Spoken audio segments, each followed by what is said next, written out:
die. መሞት እንኳን አትሞት But she ate the fruit. ከዚያም የተነሳ ሴቲቱ በላችው ፍሬ And death came as a result. ከዚያም የተነሳ ሞት ወደ ሰብአዊ ዘር መጣ Satan lied about death.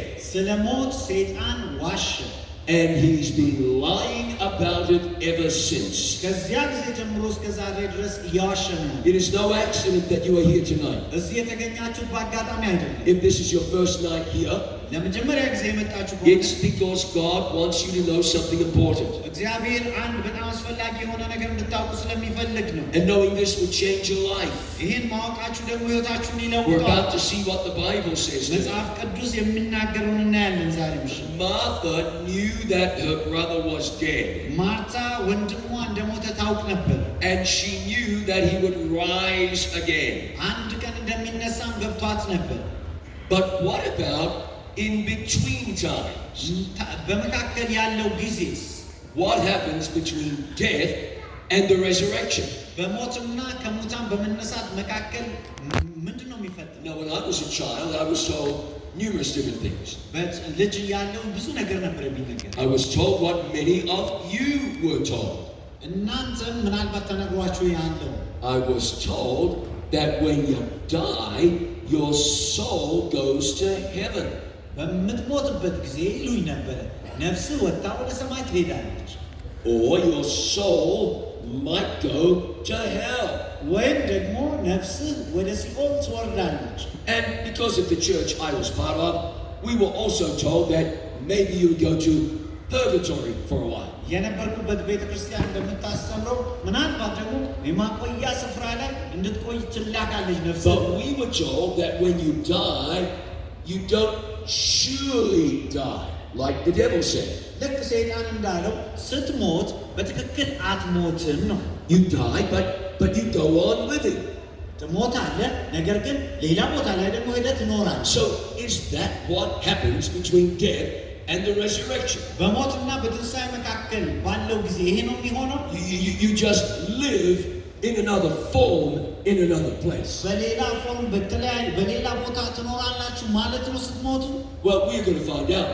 እስቲ ከመጽሐፍ ቅዱስ እናያለን Because the Bible is very clear about this. ምክንያቱም መጽሐፍ ቅዱስ ስለዚህ ነገር በጣም ግልጽ ነው Now, this idea that you have a soul, ነፍስ የሚባል ነገር በሰው ውስጥ አለ የሚባለው ሐሳብ where does it come from? ከየት ነው የመጣው It doesn't come from the Bible. ከመጽሐፍ ቅዱስ አይደለም In Genesis chapter 2 and verse 7, በዘፍጥረት ምዕራፍ 2 ቁጥር 7 ላይ speaking of the creation of the human beings, ስለ ሰዎች መፈጠር ሲናገር the Bible says the Lord God formed man of the dust of the ground መጽሐፍ ቅዱስ ሲናገር እግዚአብሔር አምላክ ሰው ከምድር አፈር አበጀው and breathed into his nostrils the breath of life. በአፍንጫውም የሕይወትን እስትንፋስ እፍ አለበት And the man became a living soul. ሰውየውም ሕያው ነፍስ ሆነ When God took the dust of the ground እግዚአብሔር የምድርን አፈር ሲወስድ and added the breath of life, የሕይወትን እስትንፋስ ሲጨምርበት God created a living soul. እግዚአብሔር ሕያው ነፍስን ፈጠረ The Bible does not say that when you die, you go to heaven. መጽሐፍ ቅዱስ ስትሞቱ ወደ ሰማይ ቀጥታ ትሄዳላችሁ አይደል The Bible does not say that when you die, you remain conscious. መጽሐፍ ቅዱስ ስትሞቱ ታውቃላችሁ አይደል In Psalm 146, በመዝሙር 146 ላይ the Bible says መጽሐፍ ቅዱስ እንዲህ that when you die, ስትሞቱ your thoughts ሐሳባችሁ perish.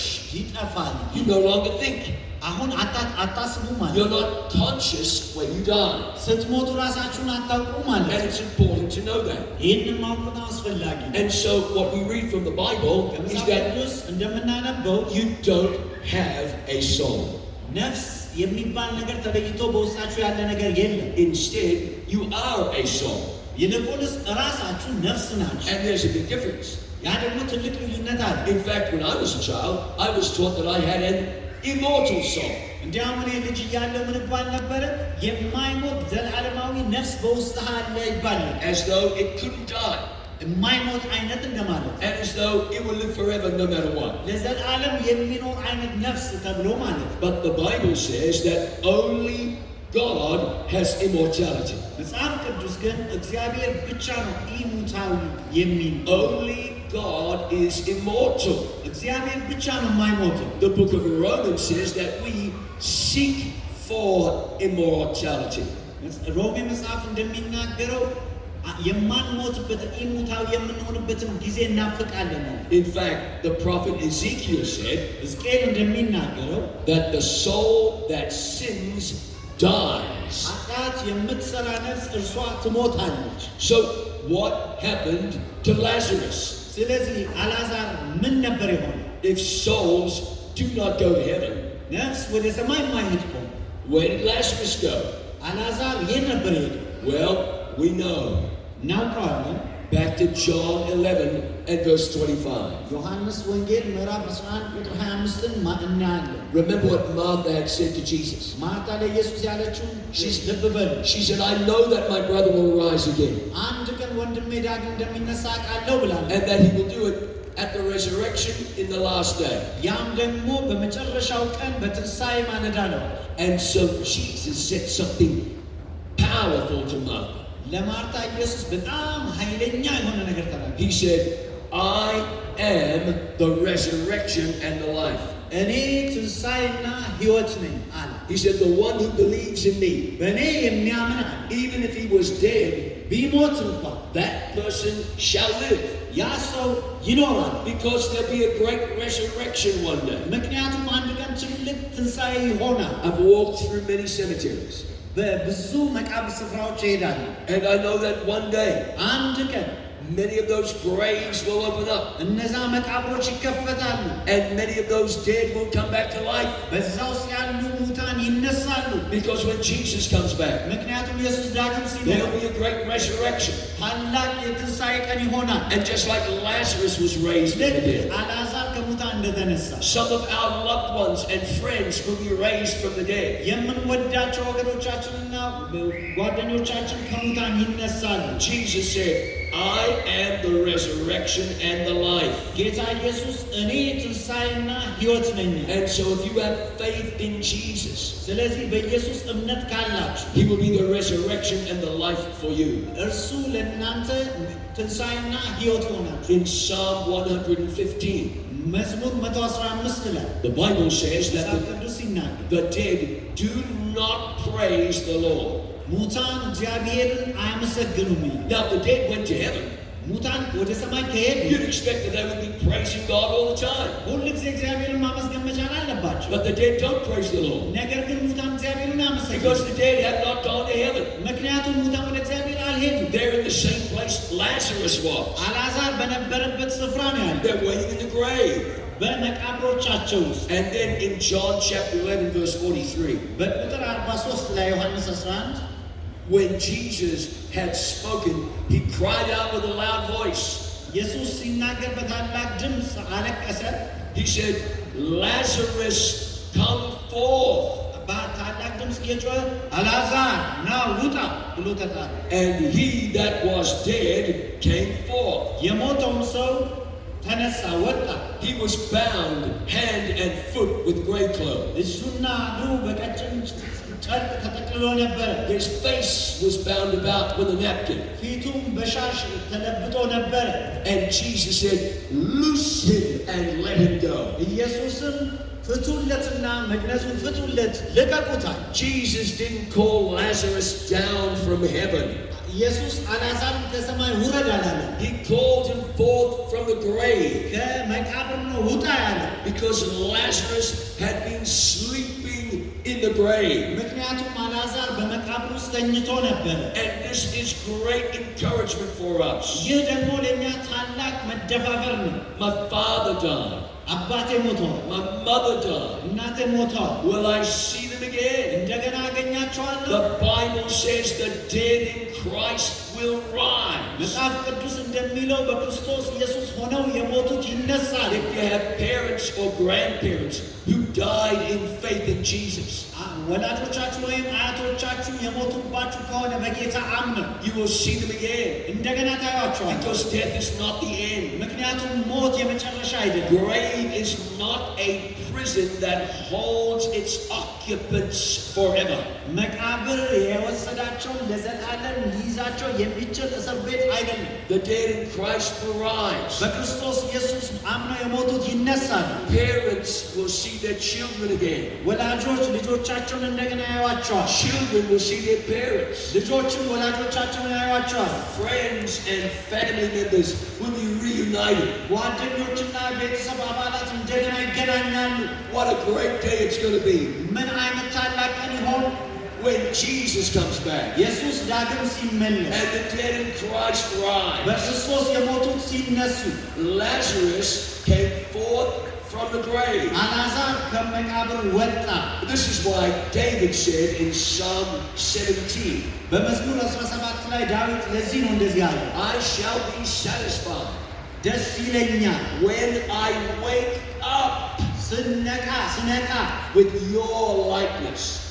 አንተን በመምሰል ይላል። David knew he would die, ዳዊት እንደሚሞት ያውቅ ነበር። but he knew that because he had faith in Jesus or faith in God, በእግዚአብሔር እምነትን ስላለው ነው ያንን ያወቀው። that because of his faith in God, he would wake up one day በእግዚአብሔር እምነት ስላለው አንድ ቀን እንደሚነሳ ያምን ነው። and death would not be the end.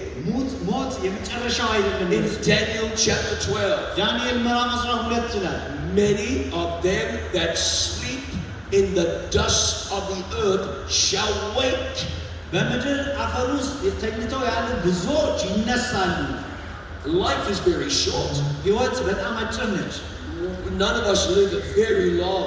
ማናችንም ረጅም ዘመን አልነው። And then because of disease and because of accidents, so many lives are cut short. ከበሽታ የተነሳና ከአደጋዎች የተነሳ ብዙ ሕይወቶች በአጭር ይቀጫሉ።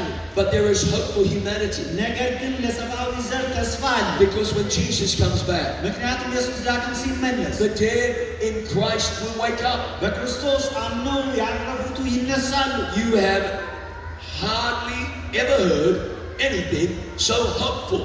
እንደዚህ አይነት ታላቅ ተስፋ የለም። But I want you to notice something. ግን ይሄን እንድታውቁ ፈልጋለሁ። Jesus said, I am the resurrection and the life. ኢየሱስ እኔ ትንሣኤና ሕይወት ነኝ። So Jesus is the key to everlasting life. ስለዚህ ኢየሱስ የዘላለም ሕይወት ቁልፍ ነው። Elderly man I met. አንድ ትልቅ ሰው አገኘሁ። Been married to his wife for a very long time. ለረጅም ጊዜ ነው ከተጋቡ She was a real Christian. በጣም ጥሩ ሴት ናቸው። And he was a devil. እሳቸው ግን ሰይጣን ናቸው። No other way to describe it. ሌላ መግለጫ የላቸው። After she died, ከሞተች በኋላ he said, I miss her so much. በጣም ነው የምትናፍቀኝ And I want to see her again. እንደገና ላገኛት እፈልጋለሁ። I know that she's going to heaven. እሷ ወደ ሰማይ እንደምትሄድ አውቃለሁ። When Jesus comes back, she's going to go. ዳግም ሲመለስ ትሄዳለች ወደ ሰማይ። He said, so the only way I'll ever get to be with her again እንደገና ላገኛት የምችለው ብቸኛው መንገድ is by being ready to meet Jesus as well. ኢየሱስን ለመገናኘት ከተዘጋጀው ብቻ ነው። And he gave his life to Jesus. ሕይወቱንም ለኢየሱስ አስረከበ። And he was baptized. ተጠመቀ። And he's living in the hope of the return of Jesus. የኢየሱስን ዳግም ምጽአት ተስፋ በማድረግ ይኖራል።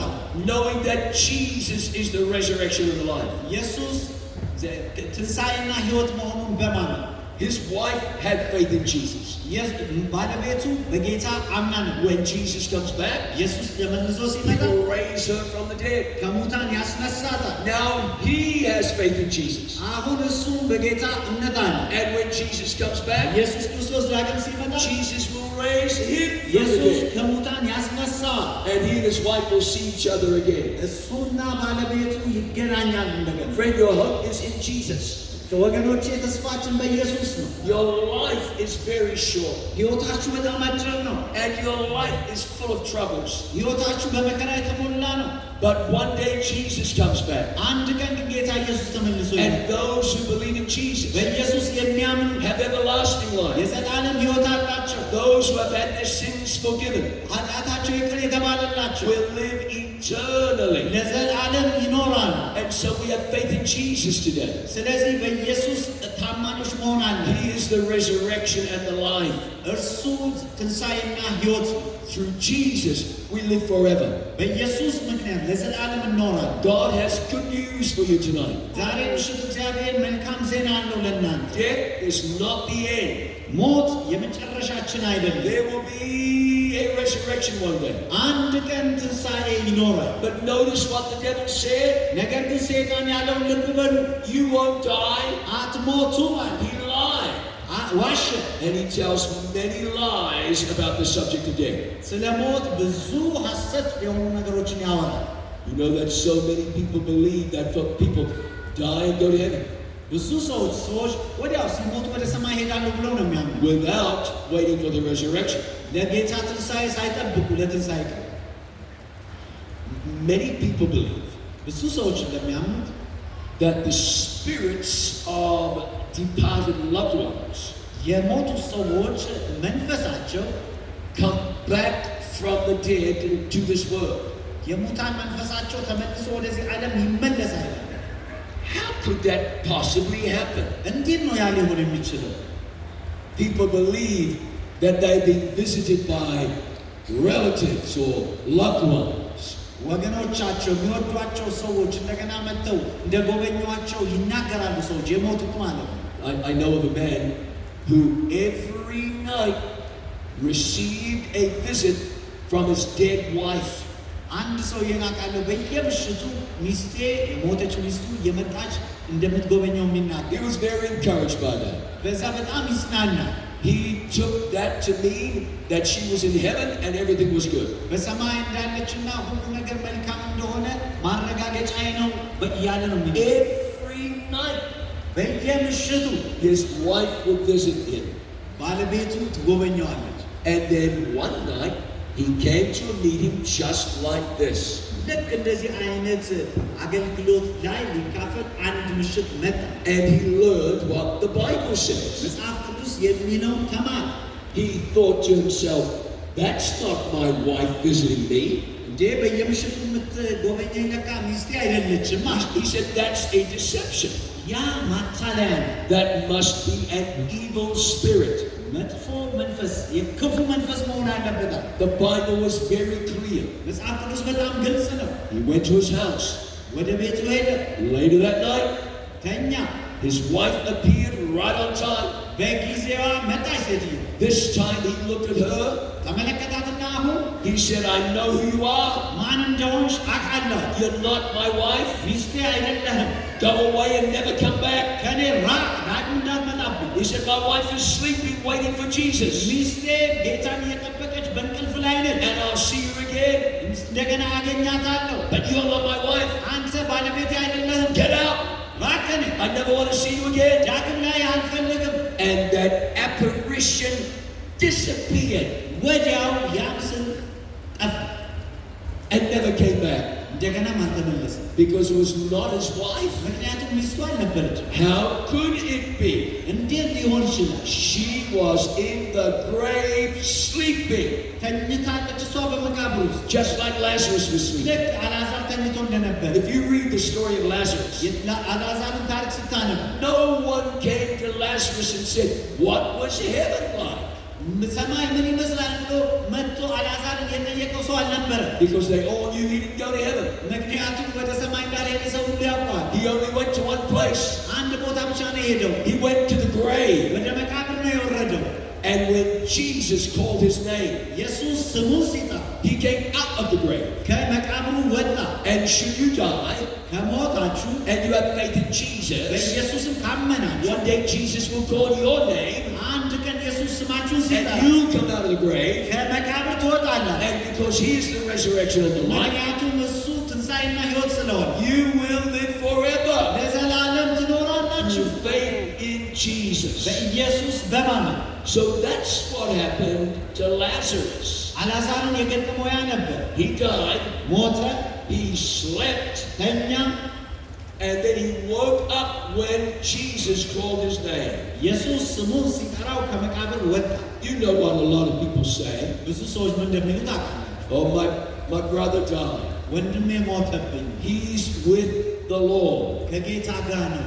Lazarus was not with the Lord. አልዓዛር ከጌታ ጋር ነበር። David didn't believe he was with the Lord.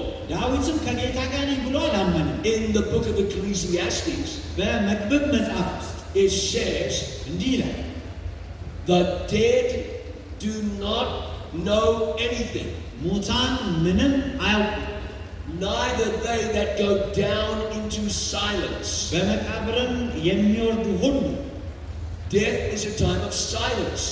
ሞት ማለት ጸጥታ የሚሆንበት ጊዜ ነው። And the dead, according to the Bible, don't know anything. ሙታን ደግሞ መጽሐፍ ቅዱስ እንደሚናገረው ምንም አያውቁም። And why is that? ለምን? It's because they're dead. ምክንያቱም ሙታን ናቸው። If the dead went to heaven, ሙታን ወደ ሰማይ ሄደው ከሆነ the wise man would have written, አዋቂዎች ይጽፉ ነበረ፣ the dead know everything. ሙታን ሁሉንም ያውቃሉ ብሎ። But that's not true, ግን እውነት አይደለም። because of what the Bible plainly teaches. መጽሐፍ ቅዱስ በግልጽ ያስተምራል ሙታን ምንም አያውቁም። In fact, በእውነት ከሆነ spiritualism is going to increase in this world. በዚህ ዓለም መናፍስት ጠሪዎች ይጨምራሉ። In the book of Revelation, በራእይ መጽሐፍ ውስጥ shortly before Jesus comes back, ኢየሱስ ከመመለሱ በፊት the Bible talks about 3 unclean spirits. መጽሐፍ ቅዱስ የሚናገረው 3 እርኩሳን መናፍስት And they go and deceive the world. ይወጣሉ፣ ዓለምንም ዞሮ ያታላሉ። Spiritualism is a powerful deception. የመንፈስ ጠሪነት ኃይለኛ የሆነ ማታለያ። What would you think if your departed parent just appeared and said, hello, I've got some good news for you? የሞቱባችሁ ወላጆቻችሁ ተገልጠውላችሁ እንዴት ናችሁ መልካም ዜና አለኝ ላንተ ቢል You would want to believe that it was real. ያ ነገር እውነት ነው ብላችሁ ማመን ትፈልጋላችሁ። You would want to see your